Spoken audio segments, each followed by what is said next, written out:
Assalamualaikum warahmatullahi wabarakatuh. Pada pembelajaran kali ini akan diulas materi tentang menyampaikan gagasan melalui teks anekdot. Ada beberapa hal yang akan diulas. Yang pertama, pengertian dari teks anekdot, kemudian tujuan, contoh dari teks anekdot, analisis struktur dan kebahasaan, serta ciri-ciri dari teks anekdot. Adapun fungsi dan tujuan dari teks anekdot, yang pertama komunikasi. Jadi teks anekdot ini juga menyampaikan kritik dan pesan kepada pembaca serta pendengar tentang suatu hal yang dikemas dalam bentuk lelucon. Kemudian juga fungsi edukasi, memberikan pengetahuan, informasi kepada pembaca atau pendengar. Kemudian fungsi rekreasi, memberikan hiburan kepada pembaca atau pendengar. Nah, adapun ciri-ciri dari teks anekdot, yang pertama menghibur, bersifat menghibur, kemudian berisi kritikan, kemudian menceritakan tokoh atau peristiwa penting, dan yang selanjutnya menggunakan perumpamaan. Jadi dalam mengkritik tidak secara frontal, tapi menggunakan perumpamaan-perumpamaan.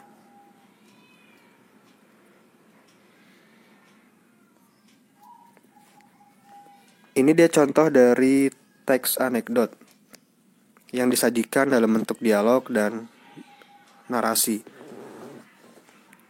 Teks yang sama juga bisa dibaca di buku siswa, baik yang cetak maupun elektronik, yang diterbitkan oleh Kemendikbud.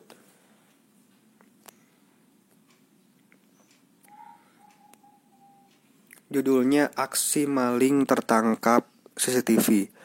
Jadi intinya ada seorang pelapor yang melaporkan kejadian kemalingan yang ternyata terekam oleh CCTV. Kemudian dilaporkan ke polisi kejadian tersebut. Tapi anehnya polisi malah menanyakan apakah sudah meminta izin malingnya karena sudah merekam kejadian tersebut. Sontak pelapor pun merasa kebingungan dengan pernyataan polisi tersebut.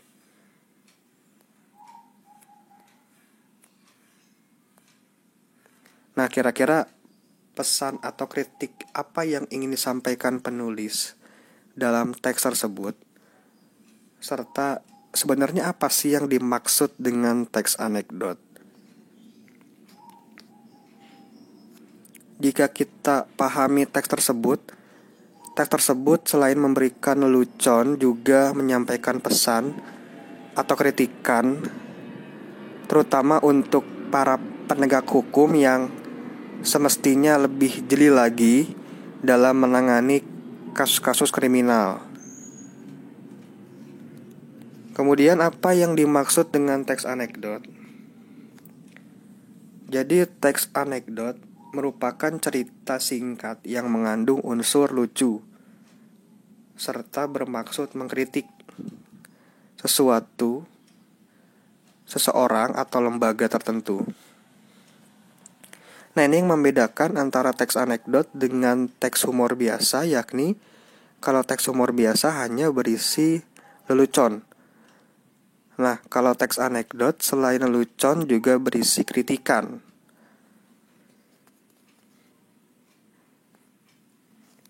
Kemudian struktur dari teks anekdot secara lengkap ada 5.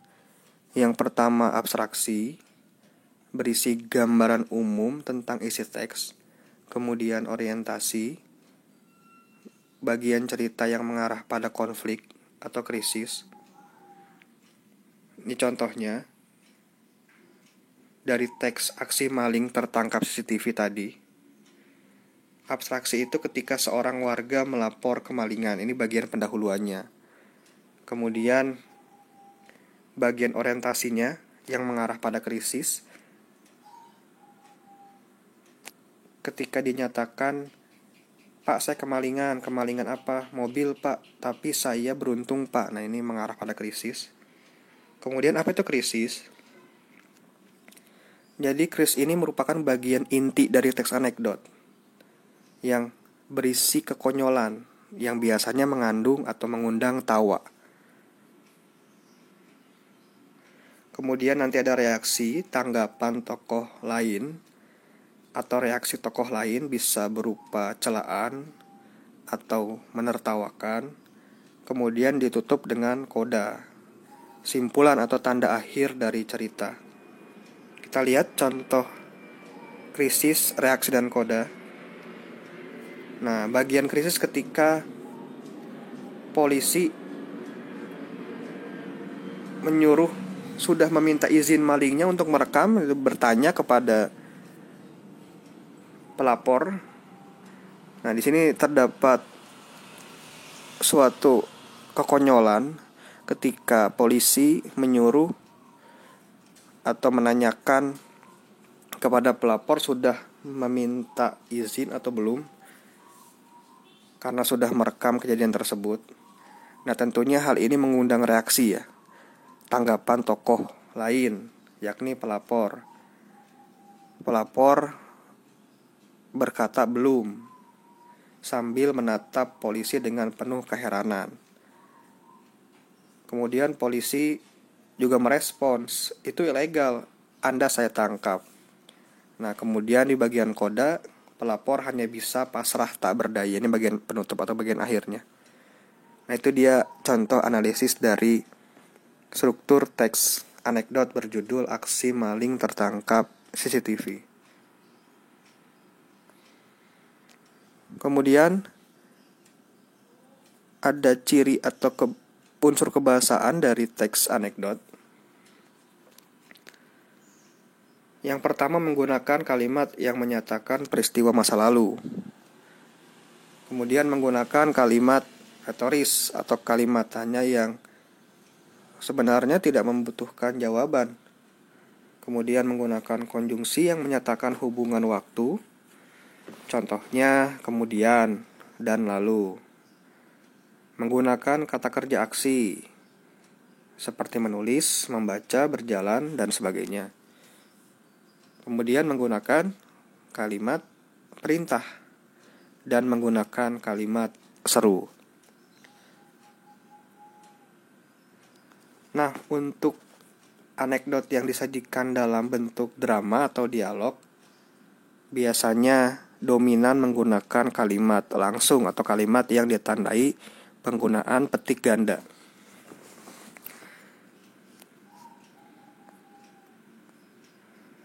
Nah, langsung kita analisis. Ada contoh teks anekdot berjudul Kisah Pengadilan Tindak Pidana Korupsi.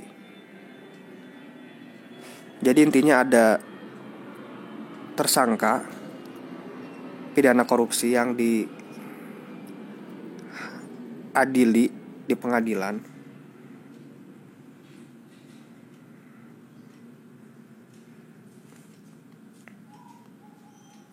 Ditanya oleh jaksa, apakah benar bahwa Anda menerima $5.000 untuk berkompromi dalam kasus ini? Kemudian saksi hanya menatap keluar, seolah-olah tidak mendengar. Diulangi lagi ternyata oleh pengacara pertanyaan yang serupa, dan saksi pun masih tidak menanggapi. Dan akhirnya hakim berkata, "Pak, tolong jawab pertanyaan jaksa." Kemudian orang tersebut berkata, "Oh maaf." Saksi terkejut sambil berkata pada hakim, "Saya pikir dia tadi bicara dengan Anda." Nah, di sini ada kritikan, mengkritik seorang hakim yang ternyata menerima suap dari kasus tersebut. Kita analisis struktur kebahasaannya, kaidah kebahasaannya, ada apa saja. Nah, yang pertama, kalimat yang menyatakan peristiwa masa lalu ternyata ada. Contoh kalimatnya, pada puncak pengadilan korupsi politik. Nah, di sana ada kata pada puncak, di sana menyatakan peristiwa masa lalu. Kemudian ada kalimat retoris, kalimat tanya yang sebenarnya tidak membutuhkan jawaban. Contohnya, apakah benar, teriak jaksa, bahwa Anda menerima $5.000 untuk berkompromi dalam kasus ini? Nah, ini sebenarnya kalimat tanya yang tidak butuh jawaban, karena ketika dijawab otomatis kasus tersebut akan terungkap. Kemudian yang ketiga, menggunakan konjungsi yang menyatakan hubungan waktu. Akhirnya, contoh dari konjungsi yang menyatakan hubungan waktu. Kemudian menggunakan kata kerja aksi, contohnya menatap, mendengar. Ini kata kerja yang menyatakan aktivitas fisik, aksi itu. Jadi yang bisa diindrai, yang terlihat, bisa kita lihat, bisa kita dengar. Kemudian menggunakan kalimat perintah. Pak, tolong jawab, itu kan memerintahkan. Tolong jawab. Kemudian juga menggunakan kalimat seru. Oh, maaf, itu contohnya. Baik, terima kasih, itu contohnya dari kalimat seru.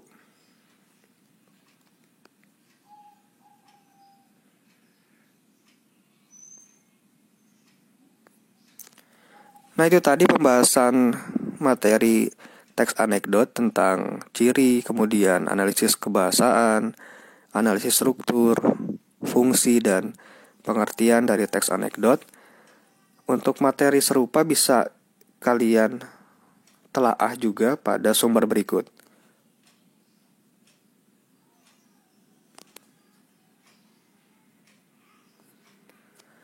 Terima kasih atas perhatiannya. Mohon maaf bila ada kesalahan. Wassalamualaikum warahmatullahi wabarakatuh.